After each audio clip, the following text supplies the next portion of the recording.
All right, here we go. So we're going to go ahead and get started. On 2A.3 absolute value function, we are making sure we get an understanding of absolute value before we dive into composing with absolute values. Okay. Um, let's get started. So, before I dive in, does anyone remember what's special about absolute value? Anyone from Algebra 1 or pre-algebra? What is special about the absolute value bars? It makes a negative a positive. That's because absolute value is measuring your distance from zero. Okay. If you walk backwards, you're not going to say, I just walked a negative 3 miles, right? You're just a goofball that walked backwards for 3 miles. Okay. It doesn't make it a negative 3 miles. It's still the distance that you traveled is positive. Okay. Absolute value is putting the input comes out positive. Does that make sense? Whatever you input comes out positive. So if you look here at our table, if I input a -3 into the absolute value, it becomes a +3, right? If I input it -2, the output is +2. That's all absolute value means is that my input, if it's negative, it becomes positive. If it's already positive, then it's going to stay positive, okay? Now, when you look at it as a function, that means this is our parent function. F of x equals the absolute value of x, okay, where x is my input. All right. Now, when we look at here, the absolute value of x is greater than or equal to 0. That's because when I plugged in all of these x values, what ended up happening? What once was negative became a positive. And so therefore, it's going to always be that. If you look here, at our origin and at our domain, the domain is all real numbers, right? The graph goes forever to the left and forever to the right. Your range is y is greater than or equal to 0. Your range can also be written as 0 to infinity because my lowest y value is at 0, and then it continues on to infinity and beyond. Okay, my x and y intercept are at the same value because they're at the origin. That's the only time that your x and y intercept will be the same, if it's at the origin. Okay, axis of symmetry. Your axis of symmetry is the invisible line that divides your V into two equal halves. So your axis of symmetry is always going to be through your vertex. Do we see that? Okay, any questions about our parent function? All right, just like you have a parent, are you the exact replica of your parent? No, you're not. Same thing with functions. These are their parent function. This is the function at its bare minimum, okay? We're going to then manipulate the function. We're going to multiply, we're going to add, we're going to subtract. We're going to transform this function, right? And we need to be able to understand how the transformations change what we're looking at and analyzing. So we're going to talk about graphing absolute value functions. Right now, we're going to pretend for a little bit, but we do not have any calculators. We don't have a calculator. We don't have Desmos. We are the calculator, okay? So when we do this, if I wanted to graph this absolute value function, f of x equals a absolute value of x minus h plus k, what do I need to do? Well, we're going to try option A, which is creating a table and plugging in values. Okay, so creating a table of at least 3 values. One value should be your h and your k. Your hk represents the vertex of your function. So h and k are the vertex of your function. Thing you need to remember about h is that anything with x is a liar. Call it a liar. Okay, it looks like it's a negative h, but it's actually a positive h. It's always the opposite. Okay. Next, you're going to choose 2 to 3 x values to the right and left of that point and substitute those values in and evaluate. You're going to plot the points on the graph and connect them. Describe the domain, range, axis of symmetry, and the intercepts of the graph that we create, right? The beauty of this is because there's an axis of symmetry, once I either solve the left or the right side, guess what's going to happen? If I solve one side because there's an axis of symmetry, then I automatically have solved the other side. Does that make sense? Because that axis of symmetry is creating that reflection. So if I can do one, I automatically have the other. Got it? All right. So let's get started.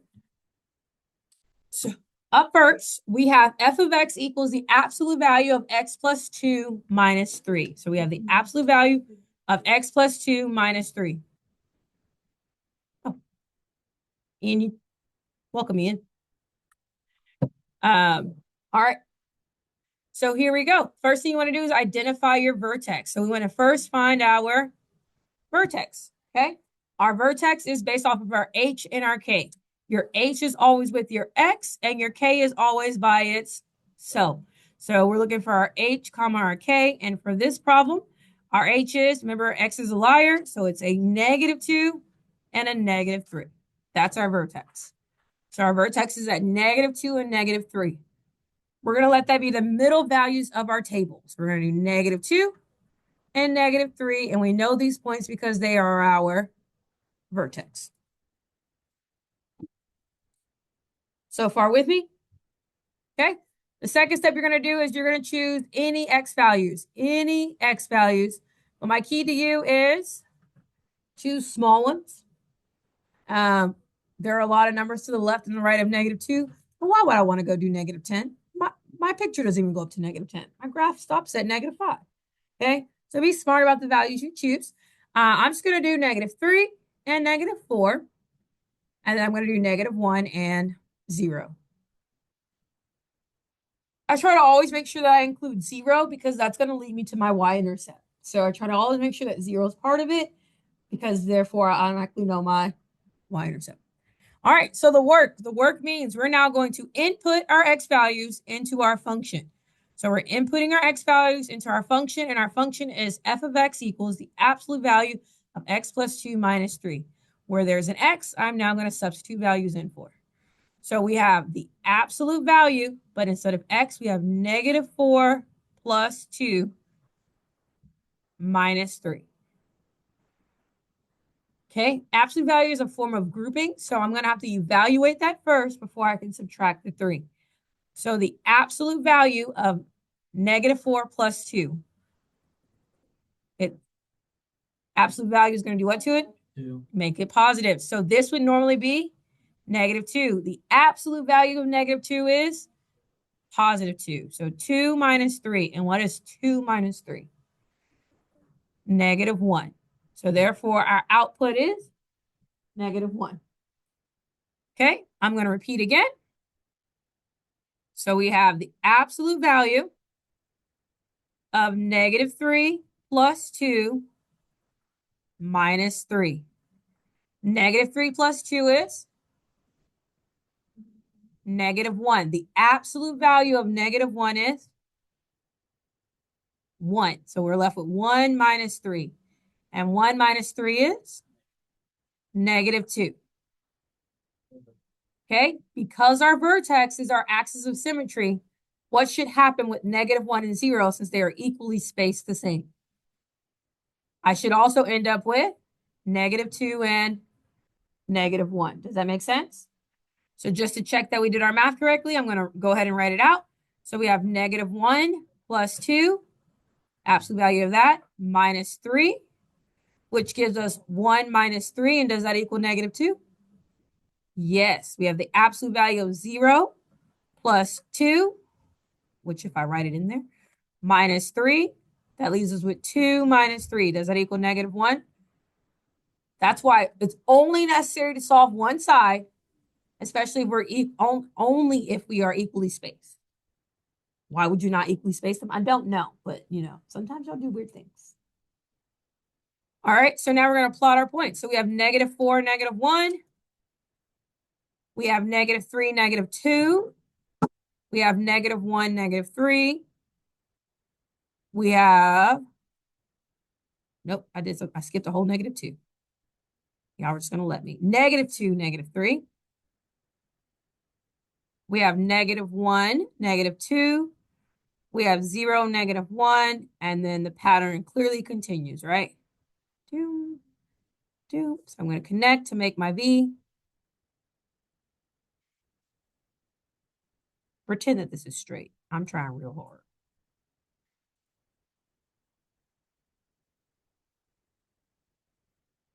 Okay, So now we have our function. Can we describe domain and range here? Yes, our domain. Does our domain ever stop? And it has no starting point. So our domain is from negative infinity to positive infinity, which means that it's all real numbers. Our range is saying what is your lowest y value? And our lowest y value is -3. And does it stop after -3? No, it continues to infinity. So you can write it in an interval notation, or you can write it as y is greater than or equal to -3. Next things you should be able to identify is our axis of symmetry.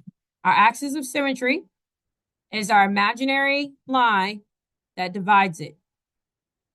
Your axis of symmetry is going to always be not that color. It's harder to see it. It's going to always be the value of your h. So whatever your h is, that is your axis of symmetry. So our h is -2. Our axis of symmetry is at x equals -2, and that is our axis of symmetry.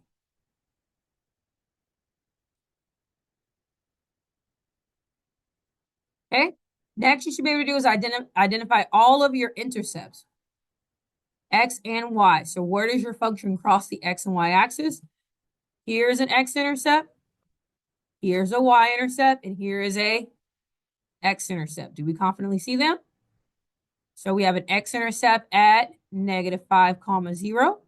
We have a y-intercept at 0, -1. And we have an x-intercept at 1, 0. How do you feel about finding the attributes of this absolute value function? Doable?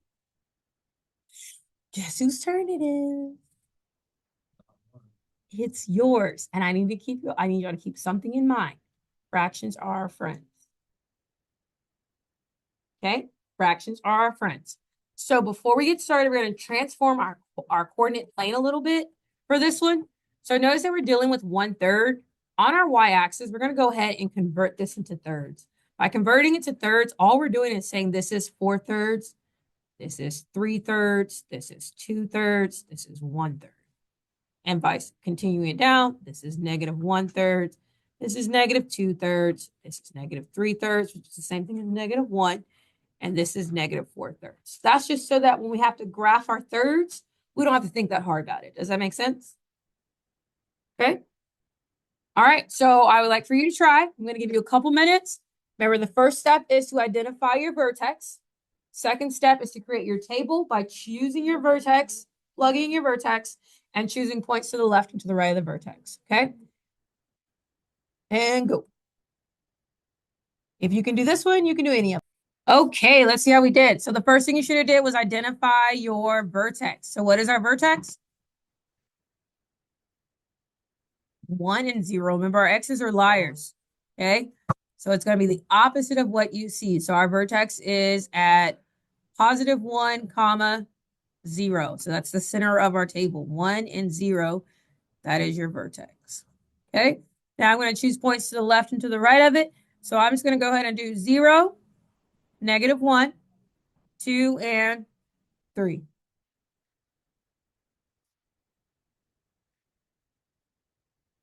Okay. So now I'm going to plug in. So we have 1/3 times the absolute value of -1 minus 1. What is -1 minus 1?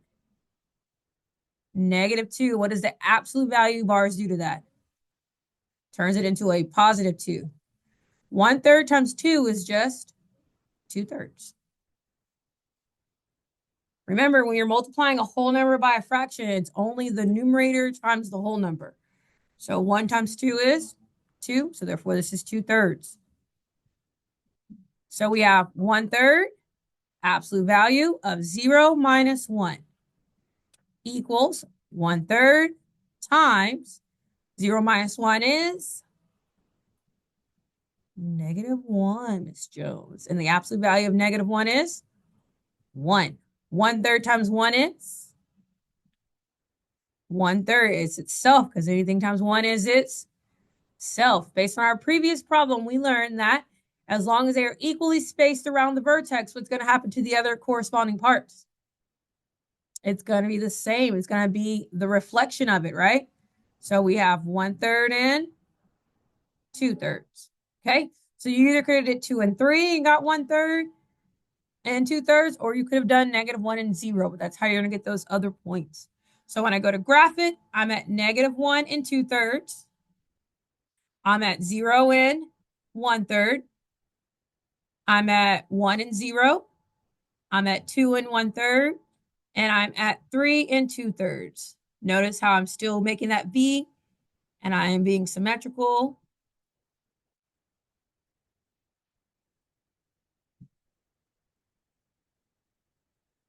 And okay, from here, you should be able to state the domain and the range. We know that our domain is all real numbers. We know that our range, or what is our lowest Y value? 0, and it goes all the way up to infinity. Okay, we know our axis of symmetry. I'm just going to call it our AS. Our axis of symmetry is X equals whatever our H value is. And what is our H value?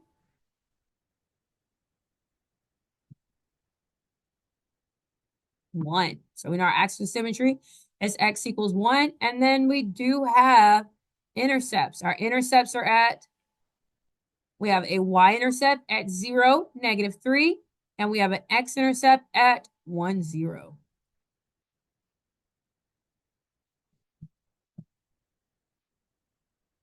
We're at 0, 1/3, and we're at 1, 0.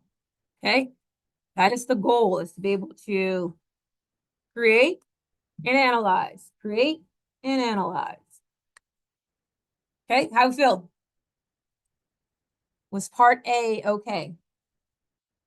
All right, so we'll do part B tomorrow after our 2A quiz. So make sure you are ready to go with 2A.1 through 2.